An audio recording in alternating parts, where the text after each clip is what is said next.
They thought a petty HOA fine would make me, Chief Tom Miller, bow down to their power-hungry demands. They figured I'd just roll over. Boy, were they wrong. They had no idea they'd just picked a fight with the chief of police. But what happens when I, in my relentless pursuit of justice, uncover their illegal operation, a scheme targeting our community's hard-working first responders? Well, it's simple. The hunter becomes the hunted. Welcome to my channel. Tell me where you're watching from in the comments below. I'll never forget that crisp autumn morning. It started like any other day, but it ended up changing our peaceful little neighborhood of Oak Haven forever. I was walking out to my patrol car, ready for another day at the station, when I spotted it, a garish, lime-green slip of paper tucked under my windshield wiper. At first, I thought it was just another takeout menu, but my stomach dropped when I realized what it was. An HOA violation notice, $79, for improper lawn maintenance. You've got to be kidding me. I stood there in my crisp uniform, coffee steaming in my hand, staring at my lawn.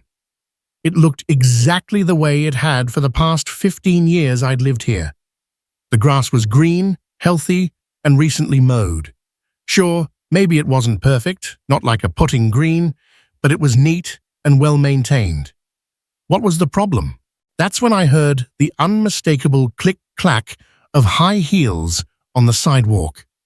"Good morning, Chief," a voice chirped, sugary sweet, but with a razor-sharp edge that made my teeth ache.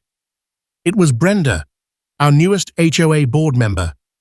She'd moved in 6 months ago and immediately started campaigning for a board position. Now, 3 weeks into her reign of terror, she was making everyone's life a living hell. Her tablet clutched in her hand like a weapon. "Ms. Brenda," I nodded politely, holding up the offensive green notice. "Care to explain this? My lawn meets all reasonable standards." She barely glanced up from her tablet. Section 7, Paragraph 3 of the HOA Guidelines clearly states that grass height must not exceed 3 inches. Yours is approximately 3.5 inches. She tapped furiously at her screen, probably documenting another poor soul's violation somewhere. I took a deep, calming breath, remembering my training in dealing with difficult personalities. "I've been a bit preoccupied this week, Ms. Brenda, with a major case at work. I'll mow it this weekend." "Rules are rules," she sang, finally looking up, a glint of steel in her eyes. "The fine doubles if not paid within 72 hours. Oh, and you might want to do something about those garden gnomes. They're not on the approved decoration list." My garden gnomes? The ones my late wife, Mary, had lovingly collected over the years? A wave of fury washed over me, but I kept my voice steady, controlled. I wasn't aware we needed approval for garden decorations that have been here for over a decade. "New board, new rules," she declared, waving her tablet like a royal scepter. "We're bringing this neighborhood into the modern age. No more tacky decorations, lowering property values." As she clicked away down the sidewalk, I noticed her next target, Jessica's house. Jessica, a dedicated ER nurse, had just finished a grueling night shift. The last thing she needed was Brenda's morning harassment about her garbage bins being out too long. I watched as Brenda started snapping photos of Jessica's property, and something inside me snapped. This wasn't just about my lawn or my beloved gnomes anymore. In my 25 years of law enforcement, I'd learned to spot patterns of harassment, of abuse of power. Brenda wasn't just being strict, she was targeting specific residents.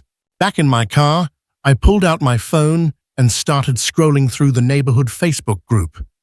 The complaints about Brenda were piling up like autumn leaves. David, the firefighter on the corner, had been fined for his kid's basketball hoop.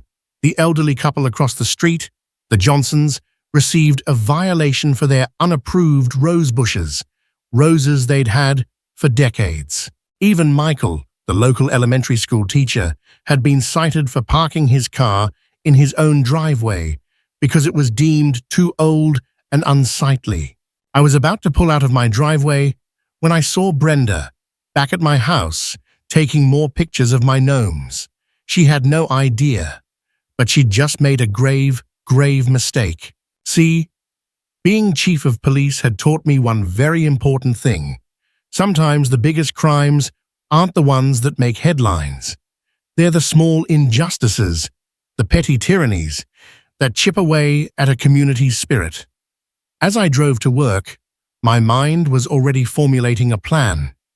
Brenda thought she had all the power, but she had no idea who she was really dealing with, or what dark secrets I'd uncover when I started digging into her oh-so-perfect facade. 2 days later, I returned home after pulling a brutal double shift dealing with a bank robbery downtown. All I wanted was to park my car and collapse into bed. But as I turned onto my street, I couldn't believe my eyes. 2 black SUVs with HOA security plastered on the sides were completely blocking my driveway. Brenda, of course, was there, strutting across my front lawn in a designer suit, tablet in hand, snapping pictures of everything from my garden hose to my welcome mat. Each flash of her camera made my blood pressure spike, but I kept my cool. 20 years on the force had taught me that losing your temper never solves anything. "Excuse me," I called out, stepping out of my cruiser, the weariness momentarily forgotten. "You're blocking my driveway, and I need to get to my garage." Brenda spun around, her perfectly styled blonde hair swishing like she was in a shampoo commercial.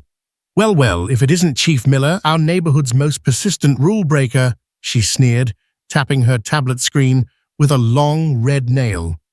"Let's see. Unpaid fine for lawn height violations, unapproved garden gnome placement, and now," she paused for dramatic effect, "non-regulation mailbox color." I couldn't help but laugh, a short, sharp bark of disbelief. "Non-regulation mailbox color? The mailbox is white. It's been white for the 15 years I've lived here. According to our new guidelines, approved last week, all mailboxes must be painted pristine pearl white from the Anderson Paint Company collection. Your mailbox is clearly classic white, a completely different shade," she declared, smiling as if she'd just cracked the Da Vinci Code. I pulled out my phone and started recording. "Brenda, I understand you're new to the neighborhood, but these security vehicles are parked illegally. They're blocking access to my property, which is a violation of City Ordinance 2345. Her smile flickered, just for a millisecond. "I have full authority as an HOA board member to enforce our community standards. These security officers," she gestured to 2 hulking figures in ill-fitting uniforms leaning against their SUVs, "are here to ensure compliance." That's when I noticed something off about their badges. They looked almost like real police badges, but that's not quite.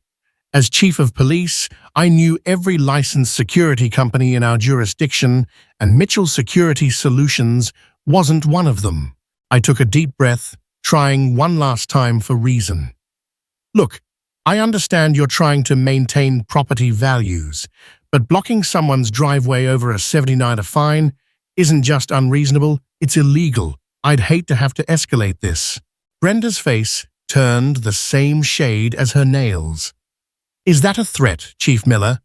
Because I have photos documenting every violation on your property, and the HOA board will be very interested in your aggressive attitude." She turned to the security guards. "Make a note of his threatening behavior." As they fumbled with their notepads, I noticed their shoulder patches were peeling off. They looked like they'd been printed at a local copy shop.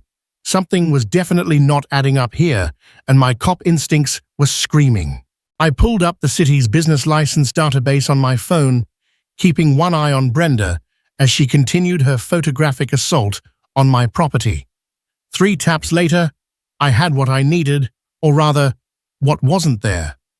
No licensed security company registered under her name or her brother's, whom I'd seen at the last HOA meeting wearing a similar equally dubious uniform.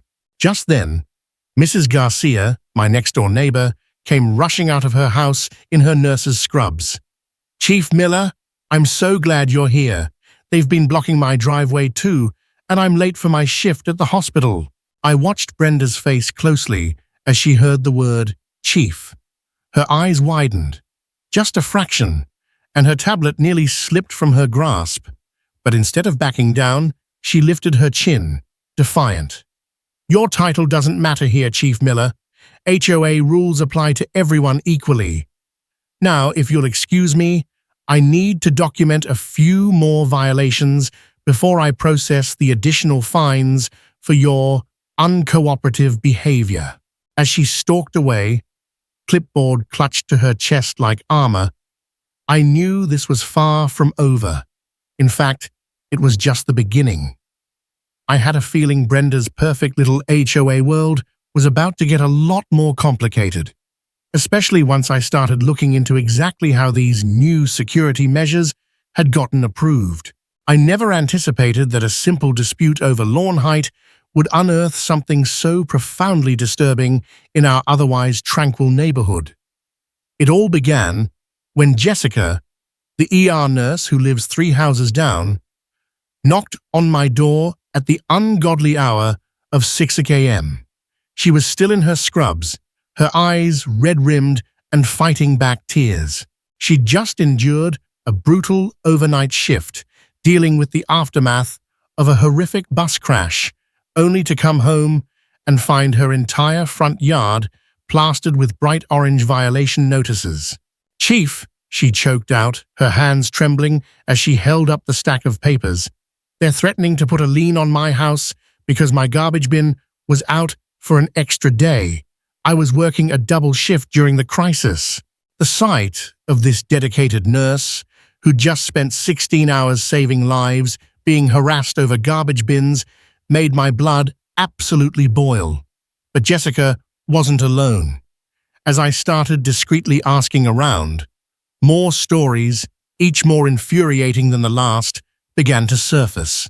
David, the firefighter on Maple Street, showed me citation after citation for his kid's basketball hoop, the same hoop that had been there for 5 years without a single issue before Brenda joined the board. The Martinez family, still grieving the loss of their grandmother, were fined because their Christmas lights remained up 2 days past Brenda's arbitrary deadline. They'd been at the funeral. That evening, I sat at my kitchen table, spreading out all the complaints like pieces of a complex, disturbing puzzle. The pattern was as clear as day. Brenda wasn't just being strict. She was deliberately, systematically targeting homes where people worked long or irregular hours. First responders, nurses, doctors, firefighters, people who couldn't always be home to jump at her every petty demand. My police instincts, honed over decades of service, kicked into overdrive. I started mapping out every citation issued in the past 3 months since Brenda's insidious takeover. The clusters of violations formed a damning pattern, circling the homes of emergency workers and those who'd dared to oppose her during the HOA election. This wasn't random. This was calculated malicious harassment. Then, my phone buzzed. A text from Tom, my deputy, who lived in the next subdivision over. "Chief, you're not going to believe this. Remember that flooding issue last spring? Just found out Brenda's brother's company got the contract for drainage repair. Cost 3 times what the other bids quoted." I leaned back in my chair, a cold fury settling in my gut, remembering how Brenda had laughed in my face earlier that day. That smug, self-satisfied smile never leaving her lips. "Rules are rules," she'd said. But now I understood. These weren't rules. This was a power grab, a shakedown, and possibly something even more sinister. Just then, my doorbell rang. It was Mrs. Chen, an elderly widow who'd lived in Oak Haven longer than anyone. "Chief," she whispered, glancing nervously over her shoulder, "I saw them installing cameras on the streetlights today. They didn't ask permission. Brenda says it's for security, but they're all pointed at specific houses, including yours. My jaw tightened. Unauthorized surveillance in my jurisdiction? Brenda wasn't just a nuisance. She was potentially breaking the law. But I needed more proof, irrefutable evidence, before I could act. If I moved too quickly, she'd play the victim, claim I was abusing my position as chief. As I walked Mrs. Chen home, I spotted Brenda in her driveway, talking to two men I'd never seen before. They wore uniforms from her brother's security company, but something about them seemed off. My gut, that reliable internal alarm honed by 20 years of police work, told me there was more to this story, much more. I closed my eyes, remembering what my mentor, old Sergeant Riley, used to say, "The bigger they are, Tom, the harder they fall." Brenda had built herself a little kingdom of fear and intimidation, but she'd made one crucial mistake. She'd gotten too confident, too sloppy. She hadn't realized that while she was watching us, we were watching her too. The real question now wasn't just about stopping Brenda, it was about exposing the entire corrupt system she'd built, brick by painstaking brick. As I looked at the growing pile of evidence on my desk, I knew tomorrow would be a very interesting day at the HOA emergency meeting, especially when they discovered who had just been quietly appointed to the county's Housing Authority Oversight Committee. A slow, grim smile spread across my face. I couldn't sleep a wink that night. The images of Brenda's smug face and the harassed expressions of my neighbors swirling in my mind. Something about the whole situation felt deeply, fundamentally wrong. While drinking my morning coffee, a crucial lesson from my early days as a rookie cop resurfaced. Follow the money. That security company, so eager to do Brenda's bidding and block my driveway, had seemed oddly unprofessional, and those uniforms suspiciously new. At the station, I asked Jenny from our records department to run a basic business check on Elite Neighborhood Watch services. Within minutes, my suspicions intensified. The company had only been registered 3 months ago, right after Brenda joined the HOA board. The owner's last name, Miller, Brenda's maiden name, and the business address, a P.O. box, not a real office. Red flags were popping up everywhere. I drove by Jessica's house on my lunch break. She was just getting home from another grueling hospital shift, looking utterly exhausted. "Chief," she called out when she saw me, a flicker of hope in her tired eyes. "They left another notice this morning.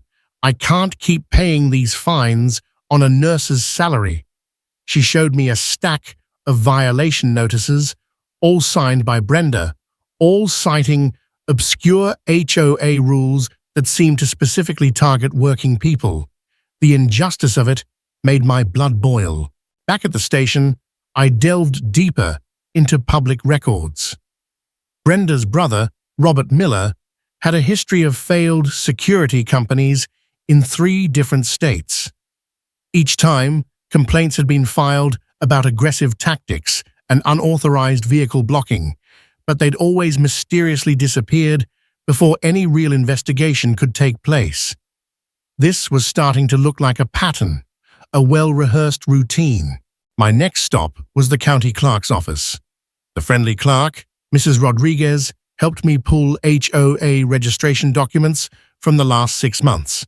Flipping through the pages, I found exactly what I was looking for. Brenda had never disclosed her family connection to Elite Neighborhood Watch services when bidding for the HOA contract. That was a blatant, crystal-clear violation of the HOA's own conflict of interest rules. But the real goldmine, the mother lode, came when I checked Brenda's home business registration. She'd been running a daycare center from her garage, caring for 6 kids at a time. The HOA rules, the very rules she'd been using to fine other neighbors for having home offices, strictly prohibited commercial activities. The hypocrisy was staggering. And even better, she didn't have proper childcare licensing from the state. My phone buzzed with a text from David, the firefighter. "Chief, you need to see this." He sent me photos of elite neighborhood watch services vehicles parked in fire lanes around the neighborhood. As a firefighter, he knew exactly how dangerous this was. "We couldn't get a truck through there if we needed to," his message read. The urgency palpable. I spent the rest of the afternoon meticulously building my case. Property maps showed Brenda had extended her back fence 2 feet beyond her property line. Security camera footage from my cruiser proved her company had blocked emergency vehicle access multiple times. The HOA's financial records revealed she'd been aggressively pushing the board to increase fines while simultaneously directing all security contracts to her brother's sham company. The evidence was overwhelming, a mountain of damning details, but I had to be strategic, methodical about how I used it. Brenda had friends on the city council, and I needed to make sure everything was completely airtight, legally sound, and properly documented. I made copies of every document, storing them in both digital and physical formats. Years of police work had taught me to always have backups, multiple backups. Just as I was finishing up, Officer Rodriguez rushed into my office, her eyes wide. "Chief, you won't believe this.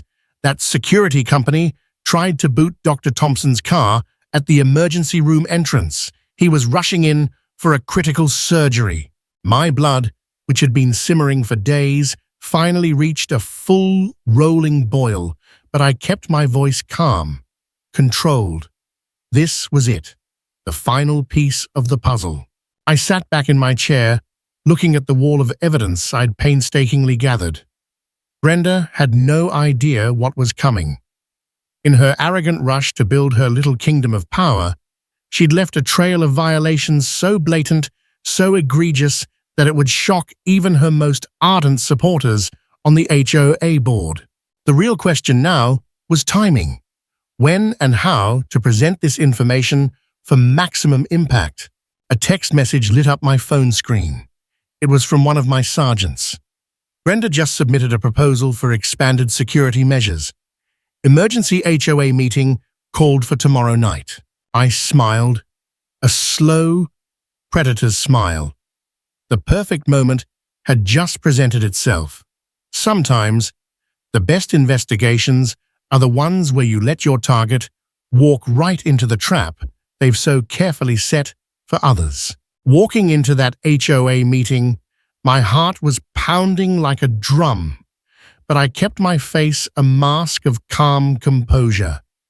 Brenda stood at the front of the room, resplendent in her designer suit, waving around a stack of papers detailing her grandiose community safety program. I watched, silent and unnoticed, in the back, as she droned on about hiring more security guards and adding surveillance cameras on every street corner. The room was packed, filled with weary, anxious faces. Everyone seemed utterly exhausted by her endless rules, but too intimidated to speak up. I waited patiently until she finished her self-congratulatory speech about protecting our property values. Then, just as she asked for a vote, I raised my hand. The familiar weight of my badge in my pocket gave me a surge of strength. "Before we vote," I said, standing up slowly, my voice calm, but carrying a quiet authority, "I think there's something everyone needs to know." Brenda's eyes narrowed, not recognizing me out of uniform. "I'm Chief Miller, and I've been investigating some concerning issues." I pulled out my own stack of papers, property records, business licenses, photographs, damning evidence meticulously compiled. The projector clicked on, displaying a crystal-clear image of Brenda's illegal home-based daycare operation. These pictures, I announced, my voice resonating through the room, show an unlicensed daycare center running out of your house, Ms. Brenda. That's against both HOA rules and state regulations. Brenda's face turned a shade of crimson that clashed violently with her lipstick. How dare you? This is private property. Public records aren't private, I replied, my voice still calm, but edged with steel, switching to the next slide. Neither is this business registration, showing your brother owns Elite Neighborhood Watch Services, the same company now patrolling our streets without proper licensing. The room erupted in a cacophony of whispers, gasps, and murmurs of disbelief. I continued, my voice cutting through the chaos. While you've been fining Jessica Thompson, our local ER nurse, for leaving her trash bins out an extra hour after her grueling night shifts, you've been running an illegal business.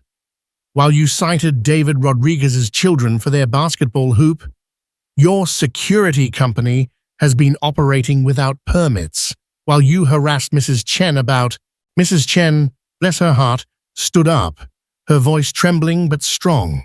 She fined me $200 for my Chinese New Year decorations. Others joined in, a chorus of voices rising in righteous anger, sharing their own stories of Brenda's targeted harassment, her petty tyranny, her blatant abuse of power. Parents who'd been fined for their children's chalk drawings spoke up. Senior citizens shared how they'd been intimidated about their garden gnomes and bird baths. The dam had broken. And here's the biggest problem, I said, displaying the final slide, a photograph of Elite Neighborhood Watch Services vehicles parked illegally in fire lanes. This security company has been writing tickets and blocking driveways without any legal authority to do so.